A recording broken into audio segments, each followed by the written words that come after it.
ఓం సర్వోన్నత్య దయా వితీర్ణ కలిత సర్వాతిమత్స్యాయిని సర్వజ్ఞాన శృతి స్మృతిర్విదిత సద్విద్యానుసంధాయిని గర్వోద్ధూత అపండితాన్ నిరస సత్వతత్వ ప్రాసాదిని సర్వసిద్ధి ప్రదాయిని వరఖని శ్రీలాలితాంభావయే.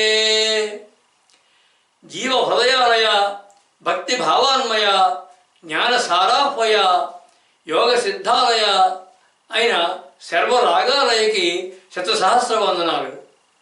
ఈ లలితాసుధాలహరి పరంపరలో దేవి యొక్క స్వరూప గుణాలని లక్షణాలని గుణగణాలని వివరిస్తూ శివదూతి విద్యను వివిధ విశేష భావాలతో అందించడం జరుగుతోంది.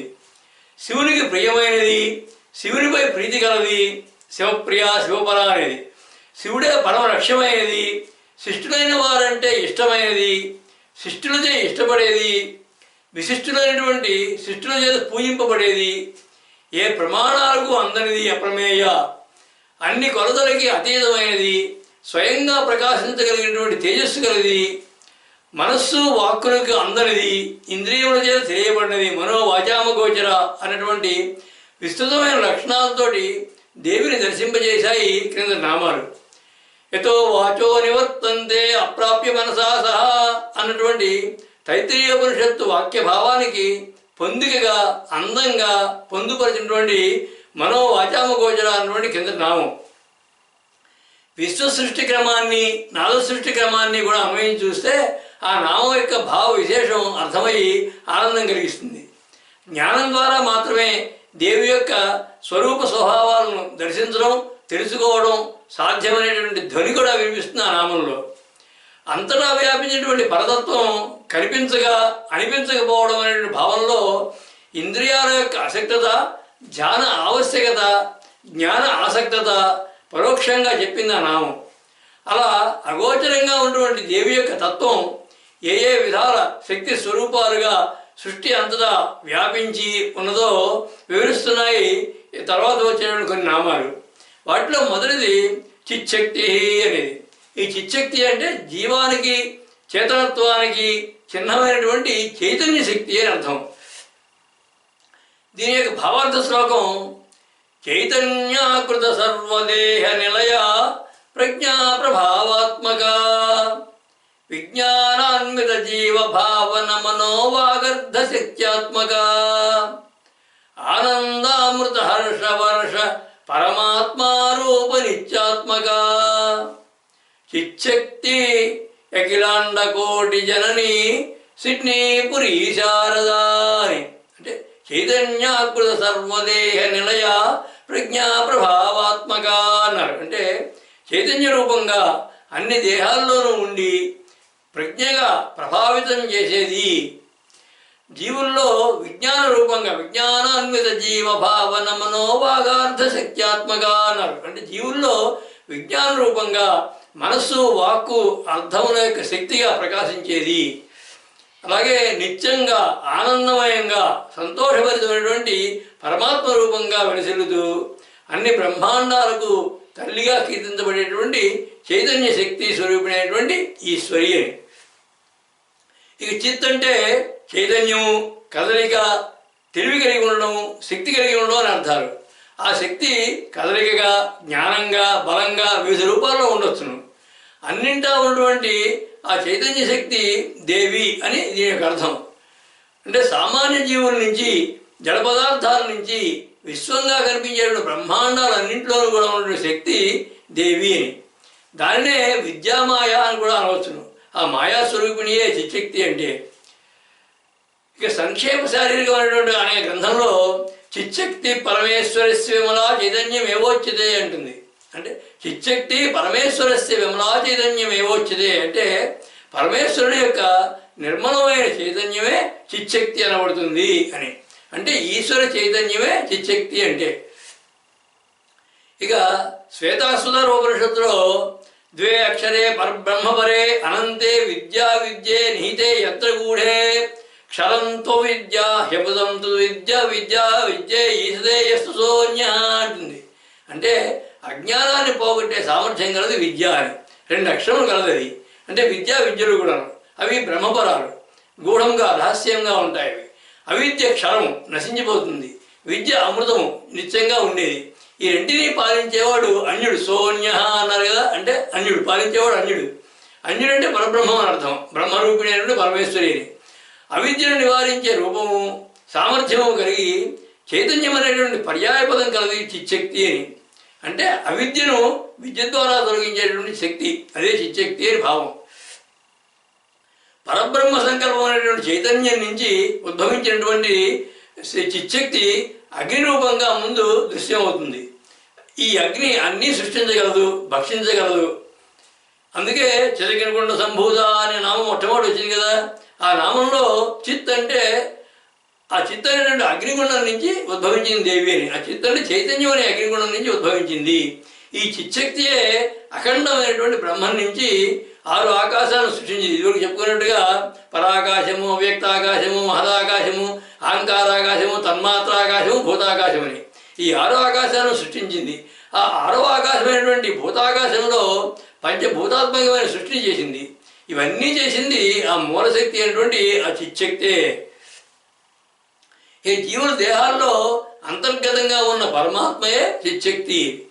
తస్య మధ్యే వన్యసికా అణియోర్ధ్వా వ్యవస్థిత నీలతోయద మధ్యస్థాద్ విద్యుల్లేఖే ఉభాస్వర నివారసూకవత్తన్వీ పీతాభాస్వశ్చనూపమాం తస్యా శిఖాయా మధ్యే పరమాత్మ వ్యవస్థిత అంటుంది శృతి. అంటే హృదయాల్లో అగ్ని ఒక అగ్ని రూపంలో చిన్న చిన్న నివారసూకవత్తన్వీ పీతాభా స్వస్యనూపమ అనురూపంలో అగ్ని అనురూపంలో ఒక శిఖాగ్రం మీద పరమాత్మ స్థానంగా ఉంటుంది. ఇక్కడ పరమాత్మ స్థానం అదే చిచ్చక్తి. ఈ చిచ్చక్తి యొక్క చైతన్యం శరీరం అంతా వ్యాపించి జీవింపజేస్తుంది. ఇలాగా అన్ని శరీరాల్లోనూ జీవకళగా ఉన్నటువంటి ప్రకాశరూప శక్తే చిచ్చక్తి అని. ఈ చిచ్చక్తే శరీరంలో ఉన్నటువంటి 14 రకాల నాడుల ద్వారా సుషుమ్న నుంచి అన్ని ఇంద్రియాలకి శబ్దాది విషయాలని చేరవేస్తూ ఉంటుంది అని భావనోపనిషత్తు చెబుతుంది. ఈ భావనోపనిషత్తులో ఆ నాడుల యొక్క వివరాలు కూడా ఉన్నాయి. మొట్టమొదటిది సుషుమ్నా నాడి. అది మూలాధారం నుంచి సహస్రారం వరకు ఉంటుంది మొత్తం అంతాలను. అలంబుసా నాడి ఇంకోటి, అది విసర్జనేంద్రియాలు అంటే మలమూత్ర ద్వారా దగ్గర వరకు వ్యాపించి ఉంటుంది. కుహువ నాడి, అది జననేంద్రియం వరకు వ్యాపించి ఉంటుంది. విశ్వోదర నాడి ఉదరం వరకు వ్యాపించి ఉంటుంది. వారణ నాడి శరీరమంతా వ్యాపించి ఉంటుంది. ఇక హస్తజిహ్వ యశోపతి 2 నాడులు, అవి కుడి ఎడమ బొట్టనవేళ వరకు వ్యాపించి ఉంటుంది. పయస్విని శంఖిని అని ఇంకో 2, ఆ 2 కూడా కుడి ఎడమ చెవుల వరకు వ్యాపించి ఉంటాయి. ఇంకో 2 నాడులు గాంధారి పూషారి, అవి కుడి ఎడమ కళ్ళ వరకు వ్యాపించి ఉంటాయి. సరస్వతి అనే నాడి నాలుక వరకు వ్యాపించి ఉంటుంది. ఇంకా ఇడా పింగళ అనే 2 నాడులు కూడా కుడి ఎడమ నాసికా రంధ్రాల వరకు వ్యాపించి ఉంటాయి. అవి అలా శరీరం అంతటికి విషయాలను చేరవేసి అన్ని అవయవాలకు చైతన్యాన్ని ఇచ్చేది ఆ చిచ్చక్తి. వేదాలకు నిఘంటువైనటువంటి నిరుక్తంలో యాస్కుడు అనే ఆయన చిత్ అంటే ఉపమా అని చెప్పాడు. అంటే ఉపమానం అని, అంటే చిచ్చక్తి అంటే ఔపమ్య శక్తి, అంటే పోల్చదగిన శక్తి అని. అవిద్య నశించగా మిగిలిన విద్య జ్ఞానం అదే చిత్ అవుతుంది. దేంతో పోల్చగలం? జ్ఞానంతో పోల్చగలం. అది ఆ చిత్స్వరూపమే దేవి అని అర్థం. అన్ని పదార్థాలని చైతన్యవంతం చేసి స్వయం ప్రకాశం చేసేటువంటి కలిగిన శక్తి చైతన్య శక్తే చిచ్చక్తి అని నామక భావం. అంటే విశ్వంలో జీవుల్లో పదార్థాల్లో నిండి వాటన్నిటినీ కూడా నడిపిస్తున్నటువంటి చైతన్య శక్తి దేవి అని భావం. దేహాల్లో ఉన్నటువంటి పరమాత్మే చిచ్చక్తి అని, అదే శరీరాలన్నింటినీ చైతన్యవంతం చేసి సృష్టిని నిర్వహిస్తోందని, జ్ఞానరూపంలో జీవుల్లో పేరుకున్నటువంటి అవిద్యను అజ్ఞానాన్ని పారద్రోలి వారిని మాయ నుంచి తప్పించి ధ్యాన సాధనకి బ్రహ్మభావనకి ముక్తి కామనకి ప్రోత్సహిస్తుంది అని అంతర్గతమైన భావం. ఆ అజ్ఞాన విముక్తి, సుజ్ఞానాసక్తి, ప్రజ్ఞాన శక్తి, ప్రజ్ఞా ప్రసక్తి, తత్వజ్ఞ సంసక్తి ఆ పరమేశ్వరే. చైతన్య శక్తి జ్ఞానశక్తి స్వరూపముగా కలిగిన దేవి అన్న కింద నామం విశ్వ చైతన్యానికి జీవ చైతన్యానికి సృష్టి వికాస ప్రభాసాలకి మూలకారణ శక్తి దేవియే అని అంతర్గత భావంగా చెప్పింది. చిక్శక్తి అనే నామం సృష్టికంతకి పరంజ్యోతిగా స్వయం ప్రకాశగా జీవుల్లో ఆత్మజ్యోతిగా అనుక్షణం వెలుగుతూ చైతన్యమే రూపంగా దేవి విస్తరించింది అన్నటువంటి విశ్వవ్యాపక భావాన్ని కూడా అందించింది ఆ నామం. వెలుగులకే వెలుగై తేజస్సుకే తేజరూపమై జ్ఞానానికే పరాకాష్ఠగా విశ్వాన్ని జ్ఞానకాంతులతో నింపుతోంది అని ఆ నామం యొక్క సారాంశము విశేషము కూడాను. ఆ చైతన్య శక్తి అయినటువంటి ఈశ్వరి చైతన్య రూపంలోనే ఉంటుంది అంటోంది వచ్చే చేతనారూప అనే నామం. అంటే ఆ చైతన్య శక్తి చైతన్య రూపంలోనే ఉంటుంది ఆవిడ అంటుంది. చేతనారూప అంటే దాని యొక్క అర్థం చలనం కదలిక. చైతన్యం అంటే చలనం కదలిక జ్ఞానం ఈ మూడు ఇవి రూపాలుగా కలిగినది అనేది.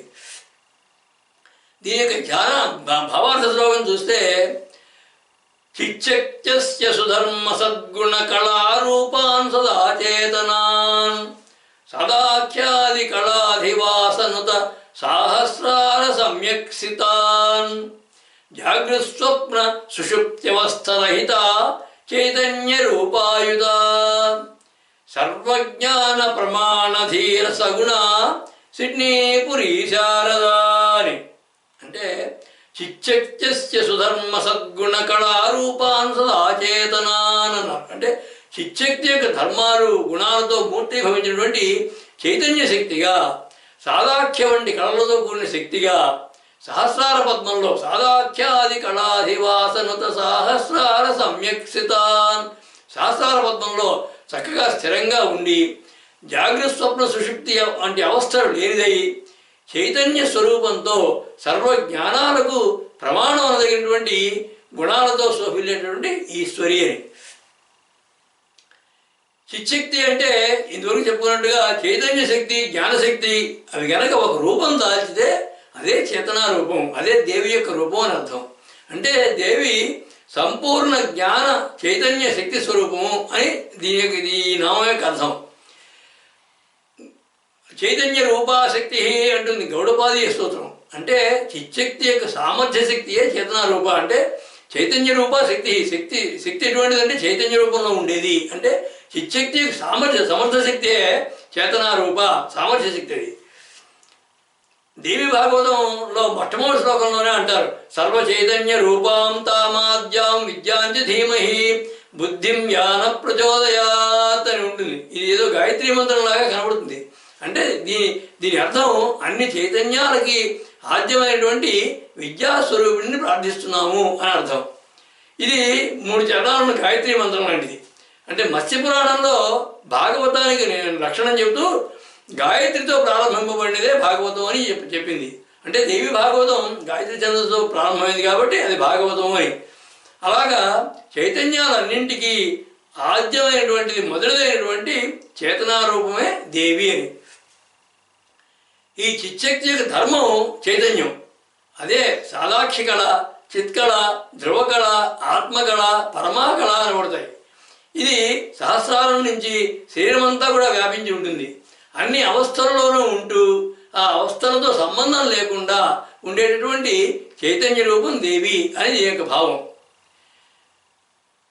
దేవి యొక్క చైతన్య శక్తి ఎలా వచ్చిందో దీని అవతరణ విధానాన్ని కనుక గమనిస్తే మొట్టమొదటి పరాశక్తిగా ఉన్నటువంటి దేవి తర్వాత చైతన్య శక్తిగా మారింది. ఆ చైతన్య శక్తి నుంచి సాత్విక శక్తిగా మారింది. ఆ సాత్విక శక్తి నుంచి ధీశక్తిగా అవతరిస్తుంది. అంటే ధీశక్తి అంటే బుద్ధి, జీవుల్లో ఉండే బుద్ధియే దేవి. ఆ ఈ బుద్ధి శక్తికి రెండు పక్కల చిత్తము అహంకారాలు ఏర్పడతాయి. అలాగే సాత్విక శక్తికి 2 పక్కల తామసము రాజసము ఏర్పడతాయి. ఈ శక్తులతో కలిసి ఉన్నదే జీవుల దేహాలు విశ్వ సృష్టి కూడా అన్నమాట. వీటన్నిటికీ మూలమైనది ఆ చిచ్చక్తి అయినటువంటి చేతనారూప చైతన్య శక్తే. అలాగే దేవి సప్తశతిలో యాదేవి సర్వభూతేషు చేతనేత్య విధీయతే నమస్తస్యై నమస్తస్యై నమస్తస్యై నమో నమః అంటుంది. అంటే దేవి అన్ని జీవుల్లోనూ అన్ని దేహాల్లోనూ అన్ని భూతాల్లోనూ కూడా చేతనా రూపంలో ఉంటుంది. చేతనైతే అంటారు. అంటే చేతనా రూపంలో, చైతన్య రూపంలో ఉంటుంది. అటువంటి చైతన్య రూపంలో ఉన్నటువంటి సర్వజీవుల్లోనూ ఉన్నటువంటి చైతన్య రూపంలో ఉన్నటువంటి దేవికి నమస్కరిస్తున్నాను అని దాని యొక్క ప్రార్థనా శ్లోకం అది. ఈ చైతన్యము జ్ఞానము ఒక రూపం ధారిస్తే అదే దేవి రూపం అని ఈ నామం యొక్క భావం. విశ్వానికి దేహానికి కావలసినటువంటి చైతన్య స్రవంతిని అనుక్షణం అనుగ్రహిస్తూ విశ్వరక్షణ జీవ పోషణ కార్యాన్ని సమర్థంగా నిర్వహించేటటువంటి దేవి చైతన్య స్వరూపిణి అని మరొక భావ విశేషం. జీవుల్లో ఎల్లప్పుడూ అన్ని అవస్థల్లోనూ వాటికి అతీతంగా చైతన్య రూపంలో ఉంటూ వారిని అనుక్షణం సంరక్షిస్తుంది అనేటువంటి భావం కూడా అందిస్తోంది ఈ నామం. ఆ సత్య స్వరూప, జ్ఞాన సందీప, ప్రజ్ఞా ప్రదీప, తేజ ప్రతాప, చైతన్య సుదీప ఆ పరమేశ్వరే.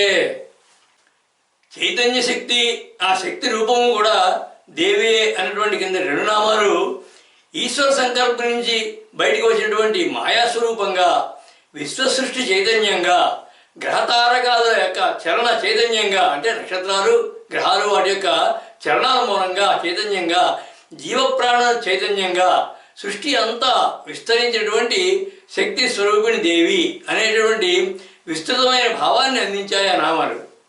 జీవులలో ప్రాణశక్తిగా, ధీశక్తిగా, జ్ఞానశక్తిగా, క్రియాశక్తిగా వ్యాపించి వారి వారి కార్యకలాపాలను నిర్వహిస్తూ సంరక్షిస్తోంది దేవి అనేటువంటి అంతర్గతమైనటువంటి ధ్వని కూడా వినిపిస్తుంది చేతనా రూప అనేటువంటి కింద నామం.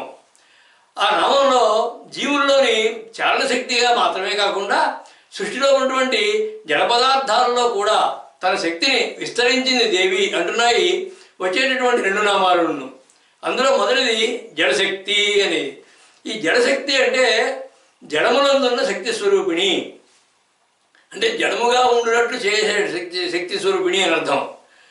దీని యొక్క భావార్థ శ్లోకం చూస్తే బాహ్య ప్రేరణాహిత స్థితి జడత్వాధార భూతాత్మిక నైశ్చల్య స్థిత చిత్త వృత్తి దదత నైర్మల్య చిత్తాన్విత చైతన్యాత్పర లక్షణాన్విత విమర్శాంశ సమిష్టీకృత ధీశక్తి జడశక్తి చేతన ధృత సిడ్నీపురీ శారదాని.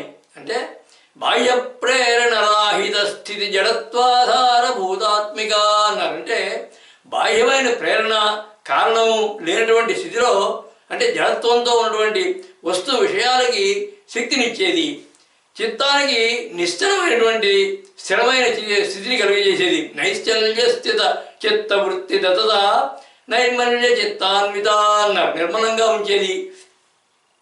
చేతనత్వం కాని లక్షణం కలిగిన వస్తువుల్లో కూడా విమర్శాంశ రూపంలో సమగ్రంగా నిలిచేది. బుద్ధిశక్తిగా నిశ్చలమైనటువంటి స్థితిని కల్పించే ఈశ్వరి. ధీశక్తి జడశక్తి చేతన ధృత అన్నారు. అంటే బుద్ధిశక్తిగా నిశ్చలమైనటువంటి స్థితిని కల్పించేటువంటి ఈశ్వరి అని. స్థిరమైనటువంటి నిశ్చలమైనటువంటి ఒకే విధమైన స్థితిని కలిగిన వాటిని జడములు అంటారు. అంటే కదలనివి కదలకుండా, కదిలేవి ఆగకుండా వారి వారి స్థితిలో ఉన్న జడములు. అంటే మన ఇంగ్లీష్ భాషలో చెప్పాలంటే ఇనర్షియాతో ఉండేవన్నీ అనమాట. అంటే దానికి ఉదాహరణలు కొండలు, పర్వతాలు అవి కదలవు, అక్కడే ఉంటాయి. కానీ గ్రహాలు, పరమాణువులు అవి ఎప్పుడూ కదులుతూ ఉంటాయి. కాబట్టి అవి కూడా జడముల కింద లెక్క వేసుకోవాలి మా ఈ సృష్టిలోను. అవన్నీ కూడా వాటి వాటి స్థితుల్లో కొనసాగడానికి కావలసిన శక్తి స్వరూపమే దేవి అని ఈ నామం యొక్క అర్థం. అంటే స్వతంత్రంగా కార్యాలను ప్రారంభించేటువంటి శక్తి కాకుండా ప్రారంభించిన స్థితిని కొనసాగించే వస్తువుల్లో శక్తి రూపంగా కూడా ఉండేది దేవి అని అర్థం. అంటే వాటన్నిటికీ శక్తినిచ్చి నిర్వహించే శక్తి స్వరూపిణి అని భావం. ఈ జడముల్లో ఉన్నటువంటి చైతన్య జడశక్తి, అంటే దాంట్లో కూడా చైతన్యం ఉంది. ఆ జడముల్లో ఉన్నటువంటి జడశక్తిని చైతన్య శక్తి అనుకుంటే ఈ జడశక్తి కారణంగా చెట్లు పెరగడం, గ్రహాలు తిరగడం, అణువులు చలించడం సంభవమవుతుంది. కాబట్టి ఆ జడశక్తియే దేవి అని అర్థం. క్రింద నామాల్లో చెప్పినటువంటి దృగ్రూపం అంటే చూపు రూపం అయినటువంటి చైతన్య శక్తి కాకుండా దృశ్య రూపం అంటే కనబడేటువంటి జడశక్తి కూడా దేవి అని అర్థం. అంటే చూపు, చూడబడేది రెండూ కూడా దేవి అనే దీని యొక్క భావం. చైతన్య శక్తి విద్యామాయ అయితే జడశక్తి అవిద్యామాయ. సృష్టి స్థితిలో కారణమైనటువంటి రూపమాయాశక్తి యొక్క పరిణామ విశేషమే ఈ జడశక్తి అంటే. ఈ విద్య అవిద్య స్వరూపాలు రెండు కూడా దేవి అని పురాణాలు, దేవి భాగవతము, శాక్తేయ తంత్రాలు ఎన్నో చెబుతున్నాయి చాలా చోట్ల. ఇక నామరూపాత్మకమైనటువంటి సృష్టి జడం, అందులో ఉన్నటువంటి శక్తి జడశక్తి.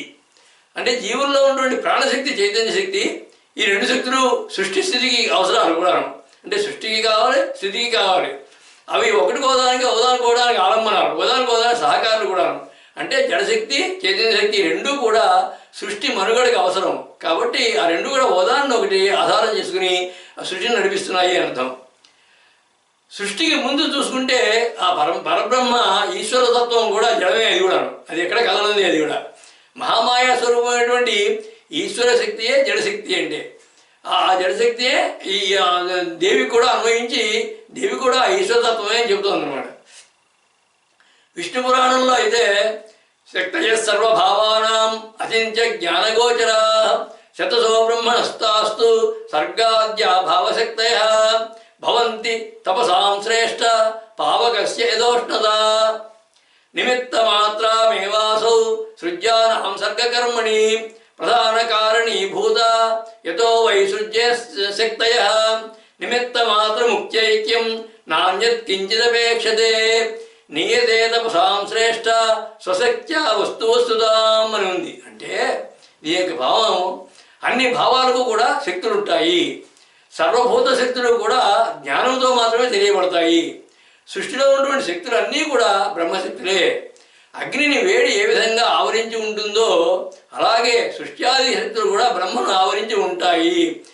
పావకస్య యదోష్ణత అన్నారు కదా, ఆ విధంగా సృష్టిలో ఉన్నటువంటి శక్తులు బ్రహ్మని ఆ విధంగా ఆవరించి ఉంటాయి. ఆ పరబ్రహ్మ ఈ సృష్టికి నిమిత్త కారణమే కానీ ప్రధాన కారణం కాదు. మాయలో ఉన్నటువంటి సృజన శక్తులు అంటే సృష్టించే శక్తులే ప్రధాన కారణాలు. సృష్ట్యాది శక్తులు అన్నీ కూడా వస్తు కారణాలు. అవి బ్రహ్మాన్ని తప్ప దేన్ని కూడా అపేక్షించవి. తన శక్తి చేతనే వస్తుత్వాన్ని పొందుతోంది.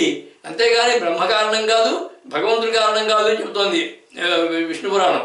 అంటే ఆ జడశక్తి అంటే వస్తు కారణమైనది, వస్తుత్వ లక్షణం కలిగించేది అని భావం. ఆ జడమైనటువంటి ఈశ్వరుని స్వరూపంగా కలిగినది అని కూడా భావం. జడశక్తి అంటే ఈశ్వర శక్తి జడం కాబట్టి జడమైనటువంటి ఈశ్వరుని తన స్వరూపంగా కలిగినది. ఈ జడముల్లో ఉన్నటువంటి శక్తి, జడమైన శక్తి దేవియే అని ఈ నామం యొక్క భావం. ఈశ్వరుడు మొదలు సృష్టిలో ఎన్నో జడములు ఉన్నాయని, దేవి మూలశక్తిగా అన్నిటిలో శక్తి రూపంలో నిగూఢంగా ఉంటుంది అని భావం. క్రింద నామాల్లో చెప్పినటువంటి చైతన్య శక్తిగానే కాకుండా జడమైన శక్తిగా కూడా దేవి ఉంటుంది అని. ఈ రెండు శక్తులు కూడా సృష్టి నిర్వహణకి, జగద్రక్షణకి, లోక పాలనకి, విశ్వ వికాసానికి అవసరాలు కనుక దేవి ఆ రెండు శక్తులు కూడా తన శక్తులుగా లోకాలకు ప్రసాదించింది అనేటువంటి విశేషార్థం కూడా ఈ నామాల నుంచి గ్రహించవలసింది. ఆ వికాస శక్తి, ప్రకాశ శక్తి, పాలనాశక్తి, లాలనాశక్తి, లీలా ప్రసక్తి ఆ పరమేశ్వరే. సృష్టిలో ఉన్నటువంటి జడ పదార్థాల్లో ఉన్న శక్తి దేవి రూపమే అన్నటువంటి కిందటి నామం జడశక్తి అనే నామం. జడముల్లో కూడా శక్తి ఉంటుందని, అది జీవాదుల్లో ఉండేటువంటి చైతన్య శక్తి రెండూ దేవి శక్తులేనని, ఆ రెండు శక్తులు పరబ్రహ్మ మాయా చైతన్య స్వరూపాలుగా సృష్టి నిర్వహణకు అవసరమైనటువంటి భావాలని గూఢంగా నింపిన నామం అది. ఆ శక్తులు ప్రకాశాంశ విమర్శాంశలే అని, ఆ రెండూ దేవి స్వరూపాలేనని గ్రహించవలసినటువంటి విశేషం ఆ రెండు నామాల్లో ఉన్నది. అంటే శక్తి ఎక్కడ ఉన్నా సరే అది దేవి యొక్క స్వరూపమే అన్నటువంటి ధ్వని ఈ నామాల్లో పొందుపరచబడింది. అలా జడ పదార్థాల శక్తే కాకుండా ఆ శక్తి స్వరూపం కూడా దేవియే అని అంటోంది జడాత్మిక అనే వచ్చే నామం. ఈ జడాత్మిక అనే నామానికి అర్థం జడశక్తి యొక్క స్వరూపమైనది. జడశక్తి తనే, జడశక్తి స్వరూపము తనే. దీని యొక్క భావార్థ శ్లోకం విశ్వసృష్టి పదార్థ సత్యగుణ అంతర్యాత్మ రూపాత్మక చిచ్చక్తిర్జడశక్తి యోగమహితం సర్వే జగల్లక్షణాన్ నామారూపగుణాన్వితం ప్రకృతయా ఆనంద బ్రహ్మాత్మయా తత్ప్రకృత్యధిపా జడాత్మిక వర సిడ్నీపురీ శారదా అని. అంటే విశ్వసృష్టి పదార్థ సత్యగుణ అంతర్యాత్మ రూపాత్మక అన్నారు కదా. అంటే సృష్టిలో ఉన్నటువంటి అన్ని పదార్థాల గుణ లక్షణాలలో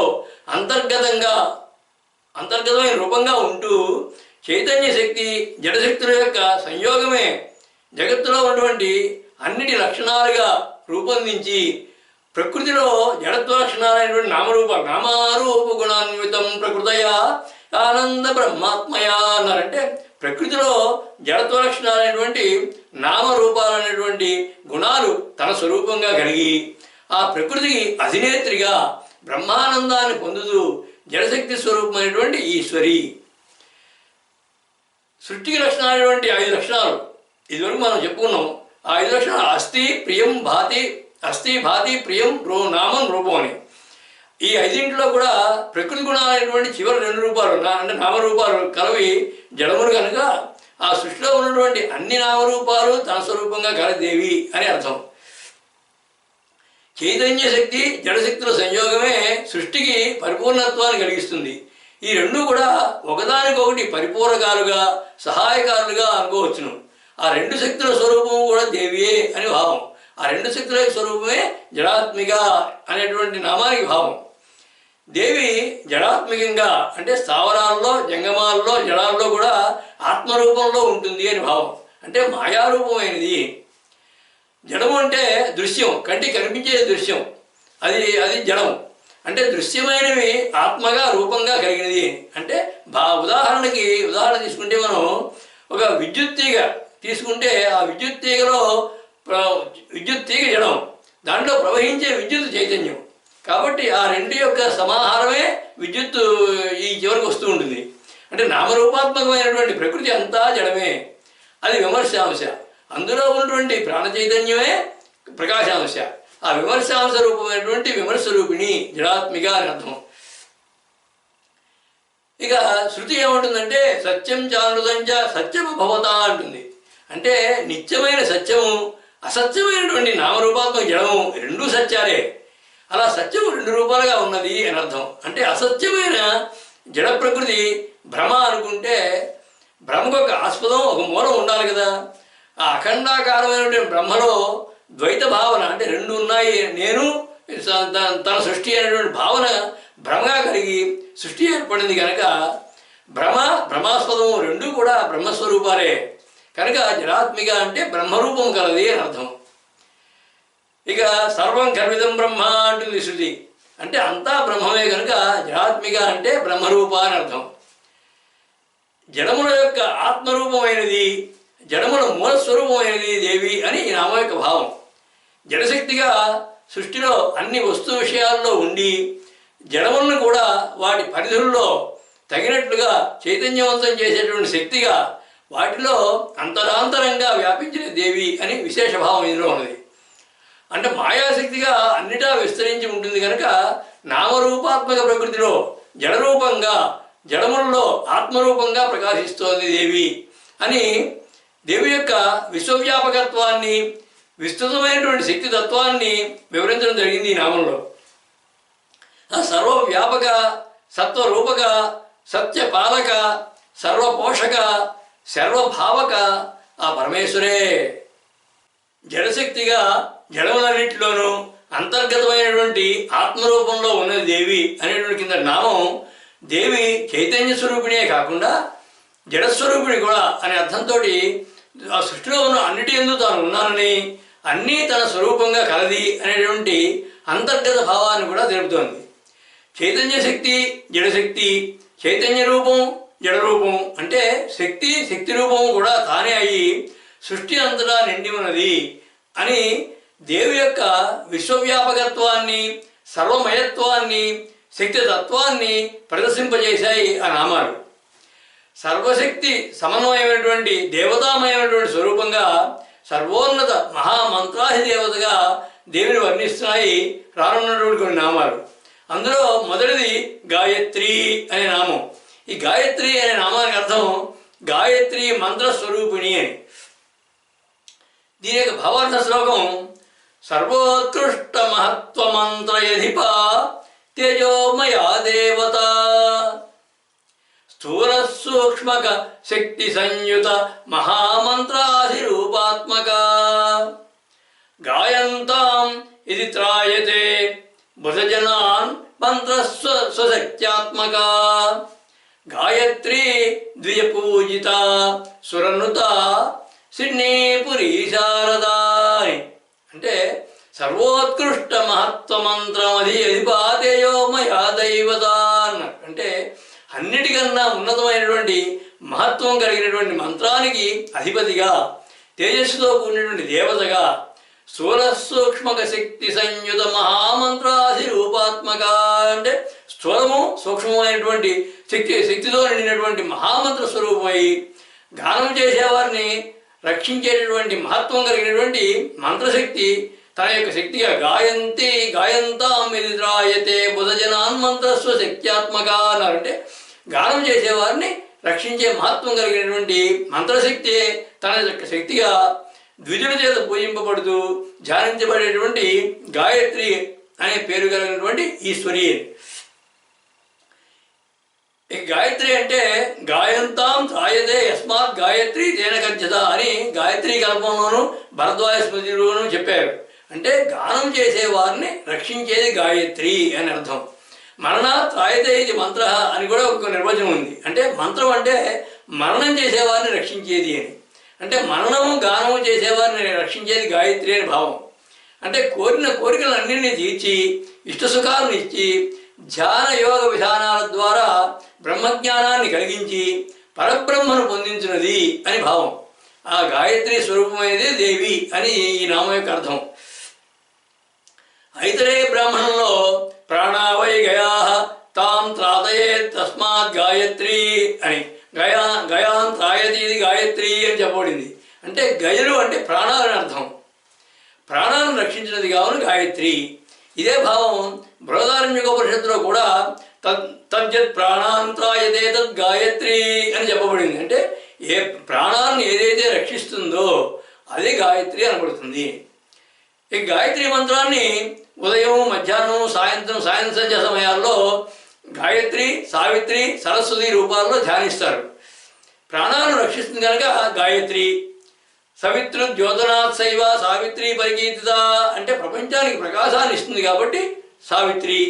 వాగ్రూపత్వ సరస్వతి అంటే వాగ్రూపంగా ఉంటుంది కాబట్టి సరస్వతి. అంటే ఇవన్నీ కూడా ప్రాణాలను రక్షించేది, ప్రపంచాన్ని ప్రకాశింపజేసేది, వాగ్రూపమైనది, ఇవన్నీ కూడా గాయత్రి స్వరూపమే కాబట్టి ఈ గాయత్రి స్వరూపమైన దేవి అని అర్థం. ఇక మంత్రశాస్త్రం ఏం చెబుతుందంటే మహామంత్రస్య జాపస్య స్థానే స్థానే పదే పదే గూఢో రహస్య గర్భేణ తోపదేశ సముచ్చయ అంటుంది. అంటే గాయత్రి మహామంత్రంలో ఉన్నటువంటి ప్రతి అక్షరంలోనూ కూడా ప్రతి స్థానంలోనూ మహారహస్యాలు ఉన్నాయి అని అర్థం. ఈ గాయత్రి మంత్రంలో 24 అక్షరాలు ఉంటాయి. అవి ఆ 24 అక్షరాలు కూడా కాలస్వరూపమైనటువంటి 24 పక్షాలకు అంటే 12 నెలలకి సంకేతం. అది ఆ 3 లోకాలకి సమన్వయమైంది. భూలోకం, భూర్లోకం, సువర్లోకం అనేది. మొదటి భాగం భూలోక సమన్వయంగా భౌతిక సృష్టి రూపంలో ధ్యానం చేయాలి. రెండవ పాదాన్ని భూర్లోక సమన్వయంగా శక్తితత్వంగా ధ్యానం చేయాలి. మూడవ పాదాన్ని సువర్లోక సమన్వయంగా ప్రజ్ఞామయాత్మక దృష్టితో ధ్యానం చేయాలి. అలా ధ్యానం కనుక చేస్తే ఆ 3 లోకాలకు అధిపతులైనటువంటి అష్టవసువులు, ఏకాదశ రుద్రులు, ద్వాదశాదిత్యులు వీళ్ళందరూ కూడా అనుగ్రహిస్తారు అని మంత్రశాస్త్రంలో గాయత్రి మంత్ర ధ్యాన ఫలంలో వివరించబడింది. జీవులలో బుద్ధికి ప్రేరణ ఇచ్చి సత్కార్యాలను ప్రోత్సహించేది గాయత్రి దేవత. బుద్ధి రూపంలో ఉండి జీవులను నడిపించేది దేవి అనే అర్థంలో యా దేవి సర్వభూతేషు బుద్ధి రూపేణ సంస్థిత నమస్తస్యై నమస్తస్యై నమస్తస్యై నమో నమః అంటుంది దేవి సప్తశతి. అంటే బుద్ధి రూపంలో ఉండి దేవి అన్ని జీవులను కూడా నడిపిస్తుంది అని. అంటే బుద్ధి ప్రేరణగా గాయత్రి దేవి ఇద్దరు కూడా ఒకటే రూపం. ఇక శ్రీ విద్యలో బాలామంత్రం, పంచదశీ మంత్రం, షోడశీ మంత్రాలని గుప్త గాయత్రి అని పిలుస్తారంటే రహస్య గాయత్రి అవి. అంటే అందులో అర్థం తీసుకోకుండా అర్థం బయటికి అర్థం కాకుండా గుప్తంగా ఉండడం అర్థం కలిగినవి. ఆ మంత్రాలే కాకుండా జపించబడే ప్రతి మంత్రము కూడా వాక్స్వరూపమే కనుక ఆ మంత్రాల యొక్క సమాహారం గాయత్రి, అదే దేవి అని భావం. భైరవయామనంలో చెప్పినట్లుగా బ్రహ్మాండాకారం ఈశ్వరీ అంటుంది. అంటే బ్రహ్మాండ స్వరూపమైనటువంటి శ్రీచక్రమే గాయత్రి స్వరూపము, ఈశ్వరీ స్వరూపము అని అర్థం. ఇక శ్రీ విద్యలో చతుర్యాగాలు చేసినప్పుడు చతుర్యాగాల్లో అప్రకట గాయత్రి అంటే షోడశీ మంత్రంతో అర్చించడం శ్రీ విద్యా సంప్రదాయం. అది దేవి ఆరాధనలో బహిర్యాగంలో అయితే బ్రహ్మాండాకారంగా దేవిని ఆరాధిస్తారు. అంతర్యాగంలో బ్రహ్మాండంలో తాను ఉన్నట్లుగాను, ఇద్దరు తాను బ్రహ్మాండం ఒకటే అన్నట్లుగాను ధ్యానిస్తారు.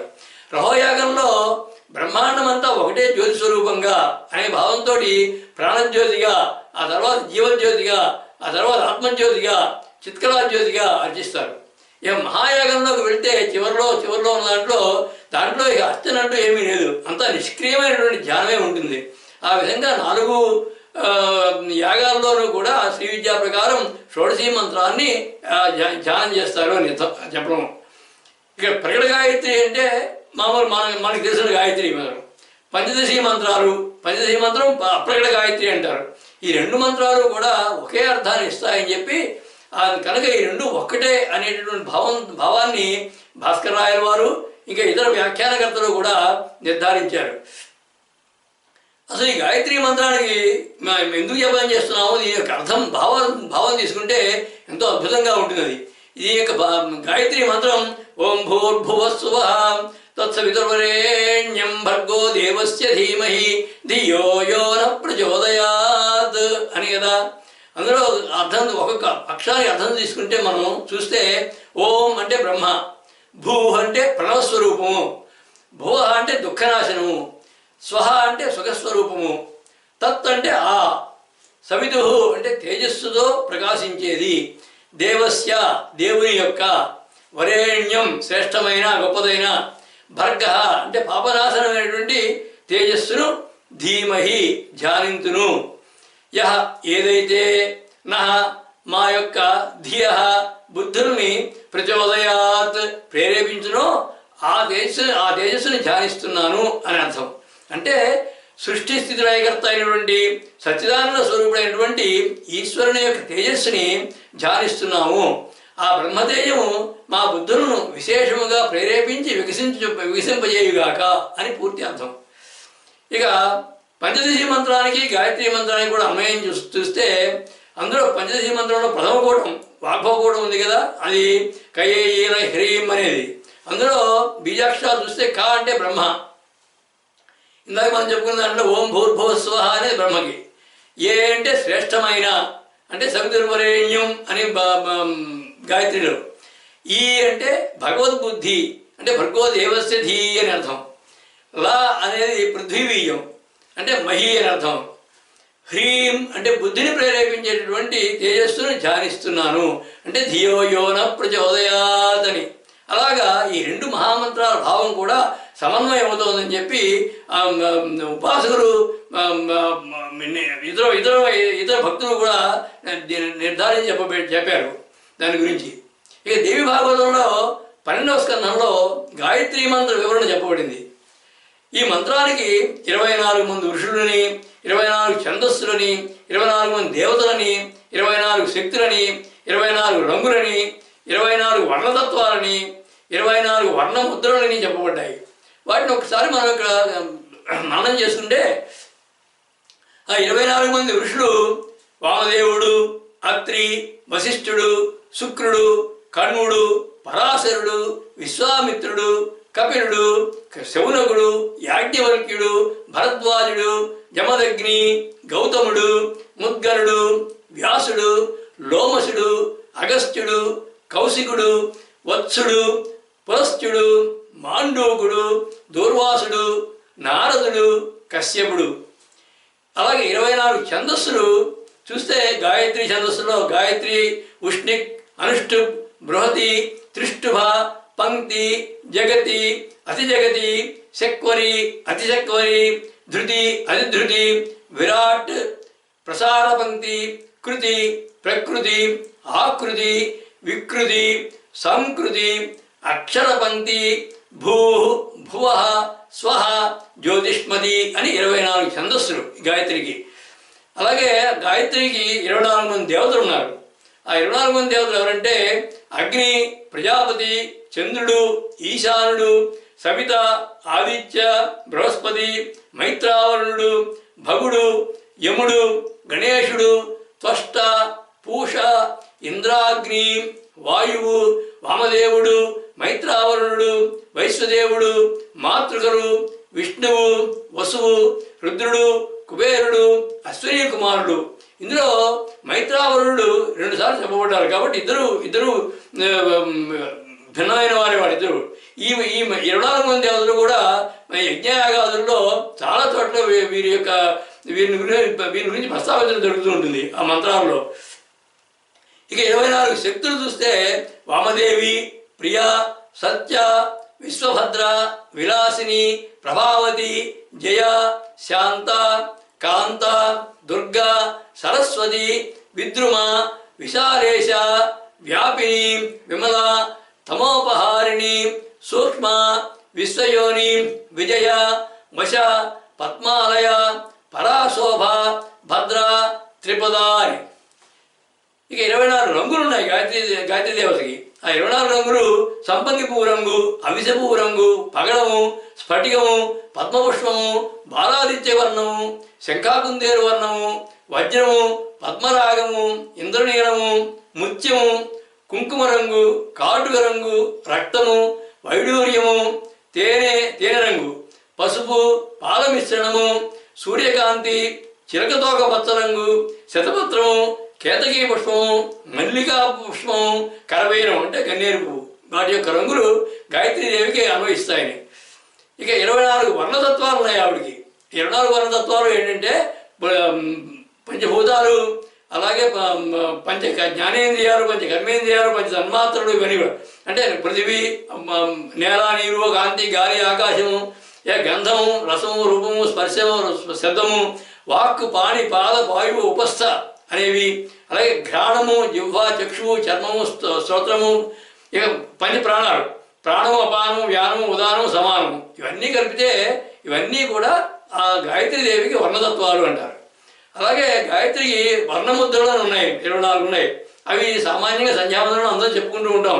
సుముఖం సంపుడం చేయవ, విస్తృతం విస్తృతం తథా, ద్విముఖం త్రిముఖం చేయవ, చతు పంచముఖం తథా, షణ్ముఖోదో ముఖం చైవ, వ్యాపికాంజలికం తథా, శకటమ్యం వాసంచ గ్రహీతం షణ్ముఖోన్ముఖం, ప్రలంబం ముష్టికం చైవ, మత్స్యకూర్మవరాహకం, సింహాక్రాంతం మహాక్రాంతం, ముద్గరం పల్లవం తథా ఇది అని చెప్తారు. చతుర్వింశ ముద్రాస్తు గాయత్ర్యాం సుప్రతిష్ఠితా అని చెప్తారు. అంటే ఆ 24 వనముద్రలు సుముఖం, సంపుటం, వితతం, విస్తృతం, ద్విముఖం, త్రిముఖం, చతుర్ముఖం, పంచముఖం, షణ్ముఖం, అధోముఖం, వ్యాపికాంజలికం, శకటం, యమపాశం, గ్రహితం, షణ్ముఖోన్ముఖం, ప్రలంబం, ముష్టికం, మత్స్యం, కూర్మం, వరాహకం, సింహాక్రాంతం, మహాక్రాంతం, ముద్గరం, పల్లవం అనేవి.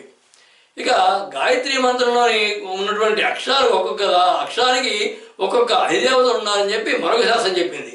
వారు త అంటే గణపతి, స అంటే నృసింహుడు, వి విష్ణువు, తు అంటే శివుడు, ర్వ అంటే శ్రీకృష్ణుడు, రే అంటే రాధాదేవి, ని అంటే లక్ష్మి, యం అగ్ని, భ ఇంద్రో, గో అనేదానికి సరస్వతి, దే దుర్గాదేవి, వా హనుమ, శ పృథ్వీ, ధీ సూర్యుడు, మా శ్రీరాముడు, హి సీతాదేవి, ధీ చంద్రుడు, యో యముడు, మరొక యోగి బ్రహ్మ, నహ అనేదానికి వరుణుడు, ప్ర అనేదానికి శ్రీమన్నారాయణుడు, చో అనేదానికి హయగ్రీవుడు, దా అనేదానికి బ్రహ్మపదం, యాత్ అంటే తులసి. వీరందరూ కూడా ఈ ప్రతి అక్షరానికి కూడా ఒక అధిదేవతలుగా ఉన్నారని. మంత్రశాస్త్రం తీసుకుంటే మంత్రశాస్త్రంలో ప్రతి దేవతకి కూడా ఒక గాయత్రి మంత్రం ఉంటుంది. అంటే గాయత్రి అంత మహిమాన్వితమైన దేవి అని, అంత మహిమాన్వితమైనది దేవి పరమేశ్వరి అని. ఇక గాయత్రి ధ్యాన వివరణలో చెప్తారు, గాయత్రి సశిరాస్తురీయే సహితా సంధ్యామయీ త్యాగమయీ ఆఖ్యాత త్రిపురే త్వమేవ మహతాం శర్మప్రద కర్మణాం అంటారు. అంటే గాయత్రి మంత్రాన్ని ధ్యానం చేస్తే శర్మప్రద సుఖాలు కలుగుతాయి, త్వమేవ మహత నీ యొక్క మహత్వం వల్ల సుఖాలు కలుగుతాయి అని దాని యొక్క భావం. ఇక అదే గాయత్రి జపం చేసిన వారు ఇలాగ ఇహపర సుఖాలను అనుభవిస్తూ బ్రహ్మతేజస్తో ప్రకాశిస్తారు, ధర్మాధర్మ విముక్తులై ముక్తిని పొందుతారు అని ఆ ధ్యాన ఫలశ్రుతి.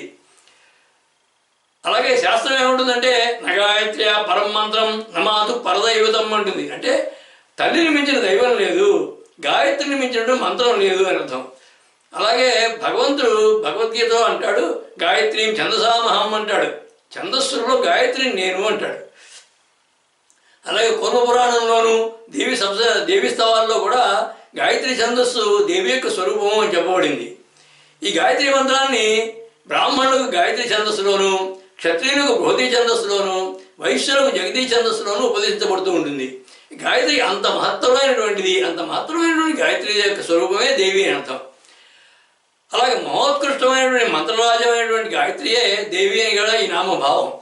అనాది నుండి వేదాలకి నాదాలకి పునాదిగా సనాదిగా జపించబడే మంత్రం గాయత్రీదేవి స్వరూపమే. జపించిన వారిని తరింపజేసేటటువంటి మంత్రాది దేవత దేవి అని భావ విశేషం. ఈ నామం నుంచి సూక్ష్మరూపిణి అనేటువంటి 448 నామం వరకు కూడా గాయత్రి మంత్ర విశేషాలు చెప్పబడతాయి. ఎనించిను ఆ ధ్యాన గాయత్రి, భావ సావిత్రి, మంత్ర ధరిత్రి, వరద చారిత్రి ఆ పరమేశ్వరే.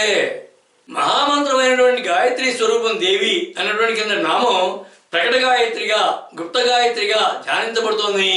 ఆ రెండు అర్థసామ్యం భావసారూప్యం కలవి అనేటువంటి అంతరార్థాన్ని ఆవిష్కరించిన మంత్రనామం అది. పరిశీలించి చూస్తే మహామంత్రాలైనటువంటి షోడశి గాయత్రి సమానార్థాలు కలిగినవని, బుద్ధుల్ని ప్రేరేపించి వికసింపచేయమని, విశాల జ్ఞాన దృక్పథం ప్రసాదించమని, జ్ఞానస్వరూపమైనటువంటి పరబ్రహ్మతత్వాన్ని అర్థించడమే వాటి పరమార్థం అనేటువంటి భావం విశదమవుతోంది ఆ నామం నుంచి.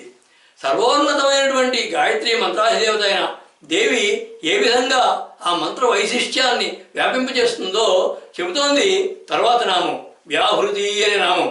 ఆ వ్యాహృతి అనే నామానికి అర్థం ఉచ్చారణ ద్వారా వ్యాపింపబడేది, అంటే ఉచ్చారణ ద్వారా వ్యాప్తి చెందేది అని అర్థం. దాని యొక్క భావార్థ శ్లోకం వేదోచ్చారణ మూల శక్తి ధృత సర్వలోక సద్వ్యాపిత ప్రజ్ఞాశక్తి పదార్థమూలకృత సృష్టిర్యాంతరావాసిత విశ్వవ్యాపక పంచభూత నిలయ తద్రూప జన్మాత్రయా వ్యాహృత్యాఖ్య ప్రసిద్ధ సిద్ధి వరద సిడ్నీపురీ శారదా. అంటే వేదోచ్చారణ మూల శక్తి ధృత సర్వలోక సద్వ్యాపిత అంటే వేదాలను ఉచ్చరించడానికి మూలమైన శక్తిగా అన్ని లోకాల్లోనూ వ్యాప్తి చెందింది. అలాగే ప్రజ్ఞాశక్తి పదార్థమూలకృత సృష్టిర్యంతర ఆవాసిత అన్నారు. సృష్టిలో ఉన్నటువంటి అన్ని పదార్థాల్లోని మూలస్వరూపమైనటువంటి ప్రజ్ఞాశక్తిగా విశ్వమంతా వ్యాపించినటువంటి విశ్వవ్యాపక పంచభూత నిలయా తద్రూప జన్మాత్రయా అన్నారు. అంటే విశ్వమంతా వ్యాపించినటువంటి పంచభూతములలో కూడా చిన్మాత్రా స్వరూపంగా ఉండేది. వ్యాహృత్యాఖ్య ప్రసిద్ధ సిద్ధి వరద అన్నారు. అంటే వ్యాహృతి ఉచ్చారణ ద్వారా వ్యాప్తి చెందేటువంటి శక్తి కలిగినటువంటి ఈశ్వరి, వ్యాహృతి అనే పేరు కూడా ఈశ్వరి అని అర్థం. ఇక వ్యాహృతం అంటే వ్యాహరణ అంటే ఉచ్చరించడం, విడవడం అని అర్థం. ఆ అర్థంలో వ్యాహృతి అంటే విడవబడినది. ఎవరి చేత విడవబడినది? భగవంతుని యొక్క నిశ్వాసాలే వేదాలు అని విశ్వాసం కనుక భగవంతుని యొక్క నిశ్వాసం భగవంతుని చేత విడవబడినది అని అర్థం తీసుకుంటే వ్యాహృతులు వేదస్వరూపాలు అని అర్థం. అంటే గాయత్రీదేవి, పరమేశ్వరి ఇవన్నీ కూడా వేదస్వరూపాలు అని అర్థం, వేదరూపిణి అని అర్థం. ఈ గాయత్రి మంత్రాలు ఉన్నటువంటి 7 వ్యాహృతులు 7 ఉన్నాయి. అవి భూ, భువ, సువ, మహా, జన, తప, సత్య అని. మొదటగా ఈ 7 వ్యాహృతులు కూడా చతుర్ముఖ బ్రహ్మ చేత ఉచ్చరింపబడినవి కనుక వీటికి వ్యాహృతులు అని పేరు వచ్చింది. ఇవి 7 లోకాలుగా చెప్పబడతాయి. ఇవే 3 స్థాయిల్లో సప్త స్వరాలుగా వాక్కు ద్వారా ఉచ్చరించబడతాయి. అంటే సప్త లోకాలుగా సప్త స్వరాలుగా పరిగణింపబడేటువంటి సప్త వ్యాహృత రూపమే దేవి అని అంతర్గత భావం. ఈ వాయుపురాణంలో బ్రహ్మ తను చేసిన ఉచ్చారణతో మాట అంటాడు, మయాభివ్యాహృతం యస్మాత్ త్వం చైవ సముపస్థిత తేన వ్యాహృతి నిత్యేవం నామదే సిద్ధిమేష్యతి అంటాడు. అంటే నా చేత మొదట ఉచ్చరించబడిన దానిపై బయటికి వచ్చావు కనుక నీకు వ్యాహృతి అని పేరు ప్రసిద్ధి కాగలదు అని అని అని బ్రహ్మగారు ఆశీర్వదించాడు. అంటే దీన్ని బట్టి ఉచ్చరించబడినది వ్యాహృతి అని ప్రసిద్ధమైంది. అందులో ఈ 7 వ్యాహృతుల్లోనూ మొదటి 3 వ్యాహృతులు ఇంకా వాటిని త్రిపద గాయత్రి అంటారు. అంటే భూ భువ స్వ ఈ మూడింటితో చేరినటువంటి గాయత్రిని త్రిపద గాయత్రి అని పిలుస్తారు. వీటికి కనుక బ్రహ్మజన్మ అనేటువంటి మహా అనే 4వ వ్యాహృతిని కనుక చేస్తే చేతి కనుక ఉపాసిస్తే ఎంతో ఫలితం కలుగుతుందని చెప్పి తైత్రీయోపనిషత్తులో శిక్షావళిలో చెప్పబడింది. మహా ఇది బ్రహ్మ అని మొదలు పెడతాడు కదా. మహా అనే బ్రహ్మకి అంగాలు మిగిలిన 3 వ్యాహృతులు కూడా. ఈ 4 వ్యాహృతులని కూడా లోకదృష్టితో, దేవదృష్టితో, వేద దృష్టితో, ప్రాణ దృష్టితో ఉపాసన చేయమని చెప్పింది శిక్షావళిలో. ఇలాగా 4 అంటే 16 వ్యాహృతులు హిరణ్య గర్భునికి అంగాలని, వీటిని తెలిసి ఉపాసించిన వారు బ్రహ్మను గురించి తెలుసుకోగలుగుతారని వివరించింది శిక్షావళి. అలాగా అన్ని వ్యాహృతుల యొక్క సమగ్ర స్వరూపమైనది దేవి అని వ్యాహృతి అంటున్న అర్థం. ఈ వ్యాహృతులతో కూడినటువంటి గాయత్రి ధ్యానమే వేదాధ్యయనానికి అధికారం ఇచ్చేది. అంటే గాయత్రిని ఆ 3 వ్యాహృతులతోటి జపించాలి. ఆ 3 వ్యాహృతులు కూడా భూలోక, భూవర్లోక, సువర్లోకాలు సూచిస్తాయి. అవి బ్రహ్మస్వరూపాలేనని శృతి స్మృతులు అన్నీ కూడా చెప్తున్నాయి. కనుక దేవి వ్యాహృతి అంటే సర్వవ్యాపకురాలు అని భావం. అంటే ఉచ్చారణ వ్యాపక లక్షణాలు సమానంగా ఉండడం వల్ల దేవికి వ్యాహృతి అనే నామం సార్థకమైంది. ఇక గాయత్రికి స్థూల రూపం వ్యాకృతి, సూక్ష్మరూపం సంధ్య, కారణరూపం బ్రహ్మం. కాబట్టి గాయత్రికి స్థూల రూపం అనేది వ్యాహృతి అని అర్థం. నవ్యాహృతి సంహతం అని ఉంటుంది శాస్త్రం. అంటే వ్యాహృతితో సమానమైనటువంటి హోమము యజ్ఞము లేదు అని. అంటే వ్యాహృతి చేయడం వల్ల యజ్ఞయాగాలు చేసిన ఫలితం కలుగుతుంది అని. ఈ 3 వ్యాహృతులకి భావాలు చూస్తే భూ అనే వ్యాహృతికి భూమి, ఋగ్వేదం, ప్రాణవాయువు, సత్వగుణం, అగ్ని, బ్రహ్మకి ఈ భూ అనేది చిహ్నం. ఇక భువ అనేది అంతరిక్షం, సామవేదానికి, రజోగుణానికి, అపాన వాయువుకి, ప్రకృతికి, విష్ణువుకి చిహ్నం. ఈ స్వ అనేది స్వర్గము, యజుర్వేదము, వ్యానవాయువు, లయ, తమోగుణాలకి, మహేశ్వరునికి చిహ్నం. కాబట్టి ఈ 3 కూడా బ్రహ్మ విష్ణు మహేశ్వరుడికి చిహ్నము. అలాగే 3 వేదాలకి చిహ్నము, అలాగే 3 లోకాలకి చిహ్నము, 3 గుణాలకి చిహ్నము, 3 వాయువులకి చిహ్నము.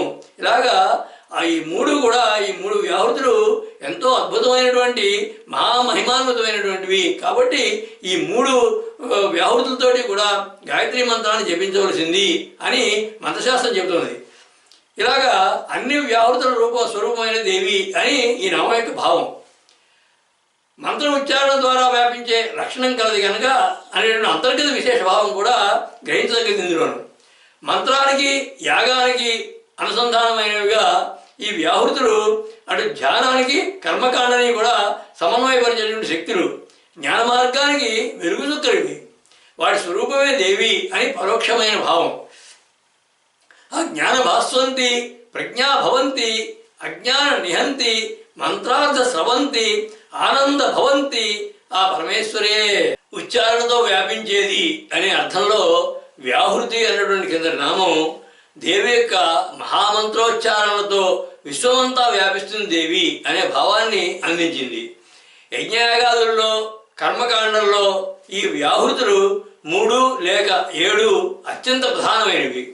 వ్యాహృతితో సమమైనటువంటి యజ్ఞం లేదన్నంత విశిష్టమైనవి కనుక ధ్యాన జపతపాదుల్లో దేవి వ్యాహృతుల రూపంలో ఉంటుంది అనేటటువంటి అంతర్గత విశేషాన్ని కూడా ధ్వనిగా చెప్పింది ఈ నామం.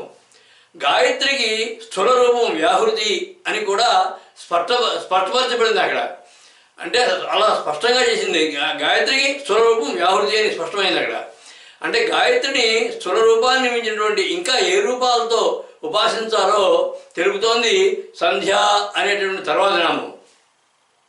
ఈ సంధ్య అనే నామానికి బాహ్యమైన అర్థం చూస్తే సంధ్యాకాల స్వరూపిణి అని కానీ, లేదా చక్కగా ధ్యానం చేయబడేది అని అర్థం.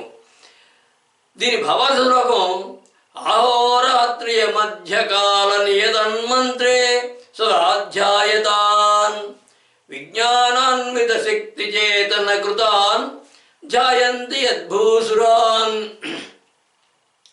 ఆజ్ఞాచక్రయుత మనోమయ వరత్కోశాసి దైవాకృత సంధ్యా ధ్యాన సమస్త భోగ వరద సిడ్నీపురీ శారదా. అంటే అహోరాత్రియ మధ్యకాల నేదన్మంత్రే సదాధ్యాయతాన్ అన్నారంటే పగలు రాత్రుల మధ్య ఉన్నటువంటి కాలంలో తగిన మంత్రాలతో ధ్యానించేటువంటి భక్తులందరికీ కూడా విజ్ఞానాన్ని, చైతన్యాన్ని, శక్తిని ప్రసాదించేది. విజ్ఞానాన్విత శక్తి చేతన కృతాన్ జాయంతి యద్భూసురాన్ అన్నారంటే భక్తులందరికీ కూడా విజ్ఞానాన్ని, చైతన్యాన్ని, శక్తిని ప్రసాదిస్తుంది. అలాగే ఆజ్ఞాచక్రం వద్ద ఉన్నటువంటి మనోస్థానంలో ఆలోచన బుద్ధిని వికసింపజేసేటువంటి దేవతా స్వరూపంగా ధ్యానించినంతనే సమస్త భోగాల్ని ప్రసాదించేటటువంటి సంధ్యాస్వరూపిణి అయినటువంటి ఈశ్వరి. ఇక సంధ్య అనేదానికి అర్థం చూస్తే సమ్యక్ ధ్యాయతే అనగా చక్కగా ధ్యానం చేయబడినది అని అర్థం. అంటే అందరి చేత చక్కగా ధ్యానించబడే దేవి అని బాహ్యమైన అర్థం. ఇక మహాభారతంలో సంధ్యోపాసన గురించి ఈ విధంగా చెప్పబడింది. సంధ్యేతి సూర్యం బ్రహ్మ సంధ్యానాద విభాగత బ్రహ్మాద్యై సకలైర్భూతై తవంశ్చై సచ్చిదాత్మనః తస్య దాసోహమస్మీతి సోహమస్మీతి యామతి భవేదుపాసకస్యేతి హేవం వేద విదో విదుః అన్నారు. అంటే సంధ్య అనగా సూర్యుని చేరినటువంటి పరబ్రహ్మము. ఆ సచ్చిదాత్మ యొక్క అంశమైనటువంటి బ్రహ్మాది సకల దేవతలు, సకల భూతముల చేత కూడా పరబ్రహ్మకు భిన్నము కాని సంధ్య ఉపాసించబడుతోంది. అంటే పరబ్రహ్మకు భిన్నము కాదు ఆ సంధ్య అనేది, అంటే పరబ్రహ్మ స్వరూపము అని అర్థం. దానికి దాసుడను, అదియే నేను అనే భావంతో ఉపాసకుడు ఉండవలను, ఉపాసించవలను అని దాని యొక్క అర్థం అని ఆ విధంగా వేద విధులు చెప్తున్నారు. ఏవం వేద విదో విధు అన్నారు. వేద విధులు చెప్తున్నారు ఈ మాట అని. అంటే సంధ్య అనేది పరబ్రహ్మ స్వరూపము అని అర్థం. ఈ బ్రహ్మాది ఆకార భేదం చేత వేరుగా ఉన్నటువంటి పరమాత్మ కూడా కర్మకు సాక్షి అయి ప్రకాశించేటటువంటి ఈశ్వర శక్తియే సంధ్య అని విద్వాంసులు చెప్తున్నారు అని భారద్వాజ స్మృతి కూడా చెప్తుంది ఇదే విషయాన్ని. ఇక రాత్రి పగళ్ళ మధ్య ఉన్నటువంటి సంధికాలాన్ని సంధ్య అంటారు. నక్షత్రాలు కనపడిన తర్వాత సూర్యోదయానికి ముందు అదొక సంధ్య. అలాగే సూర్యాస్తమయం తర్వాత నక్షత్రాలు కనిపించే వరకు ఉన్న కాలం సంధ్యాకాలం అని చెప్తారు. అది ఖచ్చితంగా గుర్తించడం కష్టం కనుక సూర్యోదయానికి ముందు 3 గడియలు అంటే 72 నిమిషాలు ముందు నుంచి సూర్యోదయం వరకు, అలాగే సూర్యబింబం సాయంత్రం పూట సూర్యబింబం సగం కనపడినప్పటి నుంచి నక్షత్రాలు కనిపించే వరకు అదొక సంధ్య. ఇక మధ్యాహ్న కాలంలో మిట్ట మధ్యాహ్నానికి 48 నిమిషాలు అటు ఇటు ఉన్నటువంటి సమయాల్ని సంధ్యాకాలంగా నిర్ణయించింది ఛాందోగ్యోపనిషత్తు. ఈ కాలాల్లో చేసేటువంటి సూర్యోపాసన, గాయత్రి ధ్యానాలని సంధ్యావందనం అని వ్యవహరిస్తారు. ఆ కాలాల్లో చేసేటువంటి ధ్యానానికి అధిదేవత, ఇష్టపడేది ఆ కాలస్వరూపిణి దేవి అని అర్థం. సంధ్య అనేదానికి అర్థం. ఇక సంధ్య అంటే మధ్య ఉండేది అనే అర్థంలో తీసుకుంటే దేహాల్లో ఉన్నటువంటి పంచకోశాలలో మధ్యన ఉన్నది మనోమయ కోశం, అన్నమయ కోశం, ప్రాణమయ కోశం, మనోమయ కోశం, విజ్ఞానమయ కోశం, ఆనందమయ కోశం 5 కోశాలు శరీరాల్లో ఉంటాయి. దాంట్లో మధ్యది మనోమయ కోశం.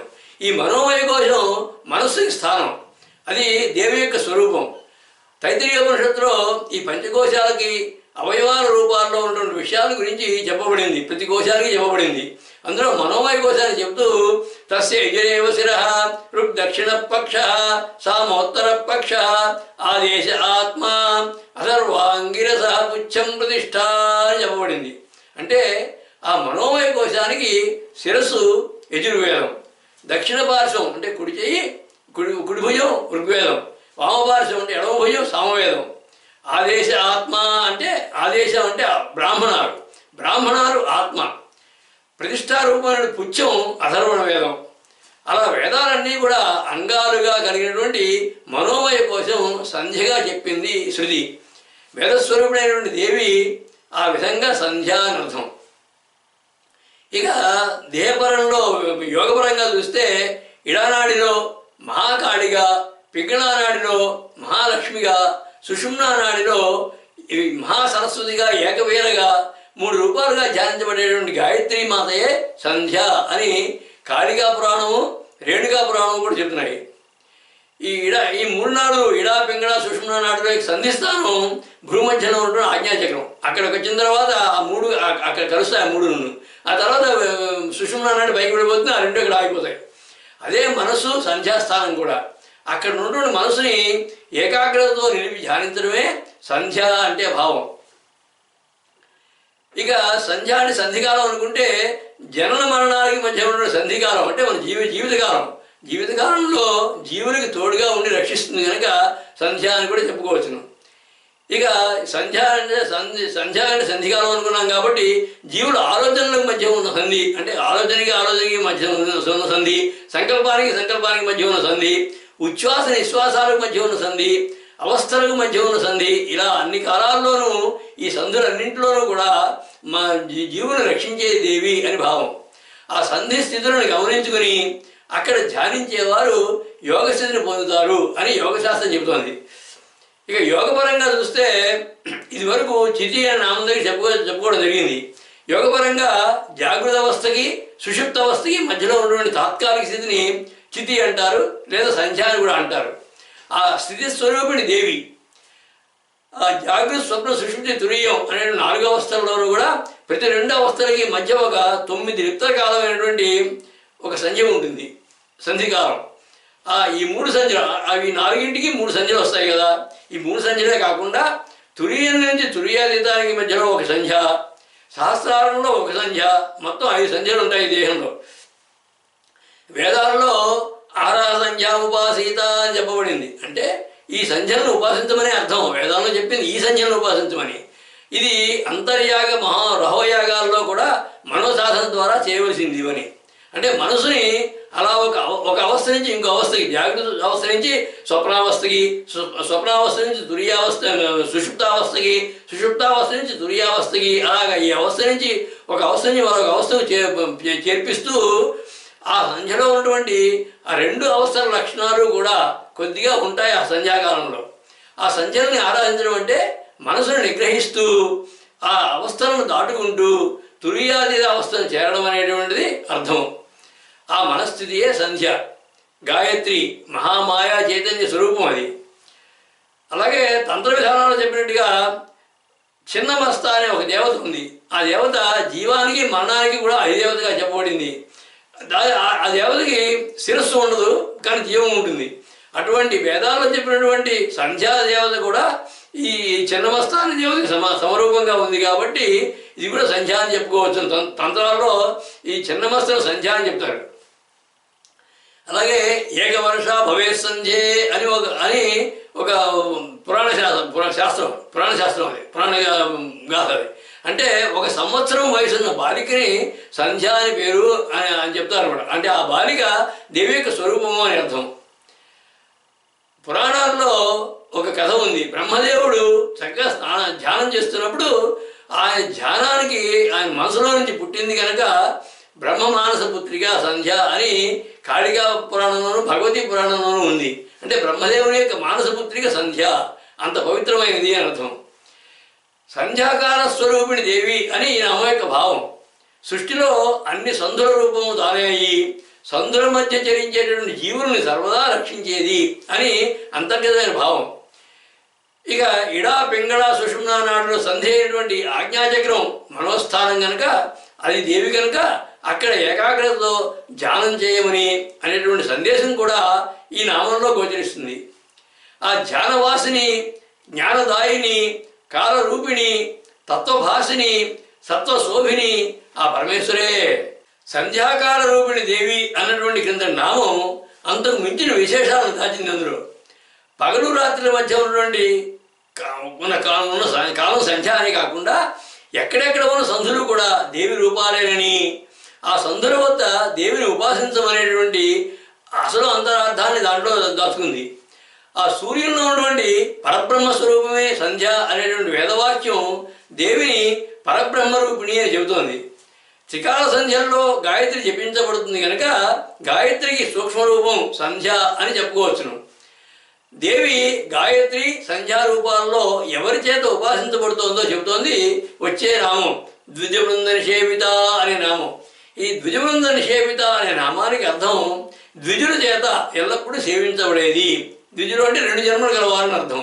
దాని యొక్క విశేషాలు, దాని యొక్క అర్థాన్ని వివరంగా చూద్దాం. ముందు దీని యొక్క భావార్థ శ్లోకం ప్రజ్ఞాపూర్వక వేద శాస్త్ర పఠనా విజ్ఞాన సంపన్నయా బ్రహ్మజ్ఞాన మహత్వలభ్య ఘన బ్రహ్మానంద పూర్ణత్వయా శ్రీ విద్యాకృత సత్వరూప కరుణా సాంద్రాతిరేకత్వయా విప్రబృంద నిషేవిత గిరిసుత సిడ్నీపురీ శారదా అని. అంటే ప్రజ్ఞాపూరక వేద శాస్త్ర పఠన విజ్ఞాన సంపన్నయా బ్రహ్మజ్ఞాన మహత్వలభ్య ఘన బ్రహ్మానంద పూర్ణత్వయా అన్నారంటే ప్రజ్ఞతో నిండి వేదశాస్త్రాలను పఠించడం ద్వారా జ్ఞాన సంపదను పొంది బ్రహ్మజ్ఞానాన్ని సాధించి బ్రహ్మానందాన్ని పొందినటువంటి దేవి స్వరూపాలైన వారు శ్రీ విద్యను అనుష్ఠిస్తూ సాత్వికత కరుణ సత్వభావాలు కలిగినటువంటి ద్విజుల చేత నిశ్శేషంగా ధ్యానింపబడేటువంటి హిమవత్పుత్రి అయినటువంటి ఈశ్వరి. ఇక ద్విజులు అంటే 2 జన్మలు కలవారు. అంటే తగిన విధంగా సంస్కరింపబడినప్పుడు మరొక జన్మగా గుర్తించబడుతుంది. అది అంటే జన్మ పుట్టినప్పుడు ఉన్నటువంటి పేరుతో పాటుగా ఇంకో సంస్కరించబడిన తర్వాత మరొక పేరు ఇవ్వబడుతుంది, మరొక జన్మ వస్తుంది అని అర్థం. అలాగే పూర్ణదీక్షా సమయంలో కూడా సంస్కారపూర్వకంగా ఇవ్వబడినటువంటి 2వ నామం గుర్తింపు, అదే 2వ జన్మ అని కూడా అంటారు. అంటే ఆ 2 నామకరణాలు, పుట్టినప్పుడు నామకరణము, ఈ సంస్కరించబడిన తర్వాత వచ్చిన నామకరణము, ఈ 2 నామకరణాలు కూడా 2 విభిన్న జన్మలకు సూచికాలు ఇవి.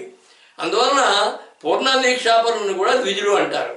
ఆ ద్విజుల చేత ఉపాసించబడేటువంటి 28 అక్షరాల శ్రీ విద్యా షోడశీ మంత్రం ఇది. గుప్త గాయత్రి, సంధ్య, దేవి అని అర్థం చెప్తాను. ఇక శాస్త్రవచనం ప్రకారం చూస్తే జన్మనా జాయతే శూద్ర సంస్కారాత్ ద్విజముచ్యతే వేదపాఠీ భవేద్విప్ర బ్రహ్మజ్ఞానీ చ బ్రాహ్మణ అని ఉంది. అంటే తగిన సంస్కారాలు పొందినవారు మాత్రమే, బ్రహ్మజ్ఞానాన్ని పొందినవారు మాత్రమే బ్రాహ్మణులు, విప్రులు అని అర్థం. అంటే పుట్టుకతో అందరూ కూడా శూద్రులని, సంస్కరించబడిన తర్వాత ద్విజులు అవుతారని, అంటే ఉపనయనం అయిన తర్వాత ద్విజులు అవుతారని.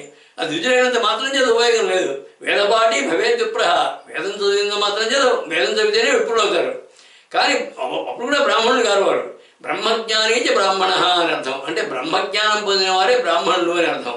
అంటే అట్టి వారి చేత, వారందరి చేత, సంస్కారాలు పొందిన వారి చేత, వేదాధ్యయనం చేసిన వారి చేత, బ్రహ్మజ్ఞానం పొందిన వారి చేత పూజింపబడేది దేవి అని దీని యొక్క అర్థం. అలాగే ద్విజులు అంటే, ద్విజ అంటే 2 కదా, ఉభయ గాయత్రులు అంటే ప్రకట గాయత్రి, గుప్త గాయత్రి. ప్రకట గాయత్రి అంటే మనం చెప్పుకున్నాం, ఇందు ముందు చెప్పుకున్నది. గుప్త గాయత్రి అంటే షోడశీ మంత్రం. ఈ 2 గాయత్రుల చేత కూడా ఉపాసించబడేది ద్విజ బృందం. అంటే ద్విజం అంటే 2 అని అర్థం తీసుకుంటే ఆ 2 బృందాలు అంటే 2 సమూహాల చేత పూజించబడేది. యోగశాస్త్రపరంగా చూస్తే షట్చక్రాల దగ్గర ఉన్నటువంటి లక్షణాల శక్తుల్లో ఆవేశ లక్షణాలన్నీ కూడా, ఆవేశము లక్షణాలన్నీ సంస్కరించబడి ఆనంద లక్షణాలు స్థిరపరచుకోవడం సంస్కారం అని చెప్పబడింది. కాబట్టి యోగ సాధన, సాత్విక ధ్యాన జపాదుల ద్వారా అటువంటి సంస్కారాన్ని పొందినటువంటి వారు ద్విజులని, వారి చేత పూజింపబడే దేవి అని దీని యొక్క అంతరార్థం. ఇక ద్విజ అంటే 2 జన్మలు కలవి పక్షులు, అండజములు. అంటే గుడ్లు పెట్టేవన్నీ కూడా 2 జన్మలు కలవే. అంటే గుడ్డు పెట్టేది ఒక జన్మ, గుడ్డు నుంచి పిల్లగా బయటకు వచ్చేది 2వ జన్మ. కాబట్టి ద్విజం అంటే పక్షులు అని అర్థం. అండజములు, గుడ్లు పెట్టేవన్నీ కూడా అనే అర్థంలో వాటన్నిటి చేత కూడా పూజింపబడే దేవి అని కూడా మరొక అర్థం. ఇక ద్విజ అంటే దంతం అనే అర్థం ఉంది. దంతం అంటే ఒక దంతం ఊడిపోయి మరొక దంతం వస్తుంది. కాబట్టి ద్విజ అనే దానికి దంతం అనే కూడా అర్థం ఉంది. ఆ అర్థంలో చూస్తే ద్విజ బృంద అంటే దంతముల సమూహంతో, దంతముల చేత పలుకబడి స్థుతింపబడేది. అంటే దంతముల చేత పలుకబడేది అని అర్థం. దీని యొక్క అంటే ప్రతివారు ఎవరు స్థుతించినా కానీ ఆ స్థుతులు అన్నీ కూడా అమ్మవారు స్థుతించినట్టుగా లెక్క, దంతములతో పలుకబడతాయి. కాబట్టి అలాగే మానవునికి దంతాలు 32 ఉంటాయి. అంటే 32 దంతాలతో పలకబడేది అనే అర్థం చూడడం ఒకటి. రెండవది అనుష్ఠుప్ ఛందస్సులో అక్షరాల సంఖ్య కూడా 32. అంటే ఈ లలిత సహస్రనామం అంతా కూడా అనుష్ఠుప్ ఛందస్సులో చెప్పబడింది కాబట్టి 32 అక్షరాల వంటి అనుష్ఠుప్ ఛందస్సులో ద్విజ బృందంతో సేవించబడే దేవి అంటే లలితా సహస్రనామాల ద్వారా కీర్తించబడే దేవి అని మరొక అంతరార్థం ఇందులో ఉంది. ఈ నామం సుషుప్తి అవస్థకు సూచకంగా ఉంటుంది. ఎలాగంటే బృహదారణ్యకోపనిషత్తులో జీవుల అవస్థలను ఉదాహరణతో ఇలా వివరిస్తోంది. తద్యదాస్మిన్ ఆకాశే శ్యేనో వా సుపర్ణో వా విపరివృత్య శ్రాంతః సంహత్య పక్షౌ సంలయాయైవ ధ్రియతే ఏవమేవావయం పురుషः ఏతస్మా అంతాయ భవద్ధావతి యత్ర సుప్తో న కంచన కామం కామయతే న కంచన స్వప్నం పశ్యతి. అంటే గ్రద్ద, డేగ ఇలాంటి పక్షులు మొదలైనవన్నీ కూడా పక్షులు ఆకాశంలో ఎగిరి, శయనం అంటే డేగ, సుపర్ణం అంటే గ్రద్ద, ఇలాంటి పక్షులు ఆకాశంలో ఎగిరి అలసిపోయి రెక్కలు ముడుచుకొని గూట్లో నిద్రించినట్లుగా పురుషుడు కూడా జాగ్రత్త స్వప్నాలలో అధికంగా సంచరించి శ్రమించి పరబ్రహ్మం కోసం అని చెప్పి పరుగెత్తు పెడుతున్నాడు. ఆ పరమాత్మ యందు నిద్రపోయినటువంటి వాడు ఏ కోరికలు కోరడం లేదు, ఎటువంటి స్వప్నాన్ని పొందటం లేదు అని చెప్పారు కదా. అంటే నాకు అమాయదే నకంచ స్వప్నం పశ్యతి అన్నారు కదా. అంటే ఏ విధమైన స్వప్నము పొందట్లేదు అంటే అదే అదే అదే సుషుప్త్యావస్థ. అలాగే వేదంలో మరో చోట సదా సౌమ్య తదా సంపన్నో భవతి అని ఉంది. అంటే ఆత్మను పొంది నిద్రించుతున్నాడు అని అర్థం. అంటే అదే సుషుప్తి అవస్థ. ఆత్మలోకి వెళ్ళిపోయినప్పుడు ఇక ఏమీ జాగ్రత్త అవస్థ సుషుప్తి అవస్థలో ఏమీ ఉండవు అన్నమాట. అంతా ఆత్మపరంగానే ఉంటుంది అంటారు. అలాగా ఆ ద్విజులతో సమానమైనటువంటి స్థితి ఎవరికి ఉంది? ఇది సుషుప్తి అవస్థలో ఉంటుంది. ఆ సుషుప్తి అవస్థలో ఉన్న మానవుల చేత కూడా పూజింపబడి వారిని రక్షిస్తోంది దేవి అని దీని యొక్క భావం. ఇక ద్విజుడు అంటే చెప్పుకున్నాం కదా, ద్విజుడు అంటే 2 జన్మలు కలిగిన వారి చేత సదా పూజింపబడేది అని ఈ నామం యొక్క భావం. పక్షుల నుంచి పూర్ణదీక్షాపరుల వరకు కూడా సంస్కరించబడినటువంటి అన్ని జీవుల చేత సేవింపబడేది అనే మరో భావాన్ని కూడా ఇస్తుంది ఈ నామం. సంస్కారం ప్రధానమైనటువంటి ధ్వని వినిపిస్తుంది నామంలో. అంటే జన్మతో కాకుండా సంస్కారం ప్రధానమైనది, ఆ సంస్కారవంతుల చేత పూజింపబడేది అని అర్థం. ఈ 4 నామాలు చూస్తే గాయత్రి, వ్యాహృతి సంధ్యా, ద్విజ బృంద నిషేవిత అనే 4 నామాలు కూడా వేదమాత అయినటువంటి గాయత్రి స్వరూపాన్ని వర్ణిస్తూ జాగ్రత్త స్వప్న సుషుప్తి అవస్థలను కూడా వివరిస్తుంటాయి. ఇందాక చెప్పుకున్నట్టుగా వ్యాహృతి అంటే ఉచ్చరించడం. ఆ ఉచ్చరించడం అనేది ఎప్పుడు జరుగుతుంది? జాగ్రత్త అవస్థలో జరుగుతుంది. కాబట్టి అది జాగ్రత్త అవస్థ. వ్యాహృతి అనేది జాగ్రత్త అవస్థకు సూచకం. ఇక సంధ్య స్వప్నాన్ని జరుగుతుంది. అంటే జాగ్రత్త సుషుప్తి అవస్థల సంధి కనుక అది స్వప్నావస్థది. ఇక ద్విజబృంద నిషేవిత అంటే సుషుప్త అవస్థ. ఇందాక చెప్పుకున్నట్టుగా పక్షులు అలసి నిద్రపోయే స్థితి ఎలా ఉంటుందో ఆ విధంగా మెలకువ అంటే జాగ్రత్త అవస్థ, స్వప్నావస్థ, గాఢ నిద్రలో కూడా జీవుల్ని నిరంతరము కాపాడేటువంటి ప్రాణశక్తి స్వరూపిణిగా, గాయత్రి రూపిణిగా దేవి అని ఈ 4 నామాల యొక్క అంతరార్థం. అంటే వేదమాతగా, వేద స్వరూపిణిగా 3 వేదాలు తన స్వరూపమైనది. తంత్రపరమైన అర్థంలో చూస్తే ఇడానాడిలో మహాకాళిగా, పింగళానాడిలో మహాలక్ష్మిగా, సుషుమ్నానాడిలో మహాసరస్వతిగా, అదే ఏకవీరిగా ధ్యానించబడేటువంటి గాయత్రీ మాతయే దేవి అని ఈ 4 నామాల యొక్క భావం. అలా ఈ 4 నామాలు కూడా వేదాల్ని, జీవుల్లో ఉన్న అవస్థల్ని, దేహంలో ఉన్న నాడుల్ని దేవి యొక్క శక్తి స్వరూపాలుగా అభివర్ణించే ఒక మాలగా రూపొందించబడ్డాయి ఈ 4 నామాలు. చిచ్చక్తి, జడశక్తి స్వరూపాలు దేవే కనుక ఈ సమన్వయం పూర్తిగా సమర్థవంతంగా అన్వయించబడుతుంది. ఆ భక్త సంసేవిత, వేద సమ్మానిత, జ్ఞాన సంవాసిత, తత్వ సంపూర్ణత, సర్వ సంహ్లాదత ఆ పరమేశ్వరే. సర్వం శ్రీ లలితాదేవి అర్పణమస్తు.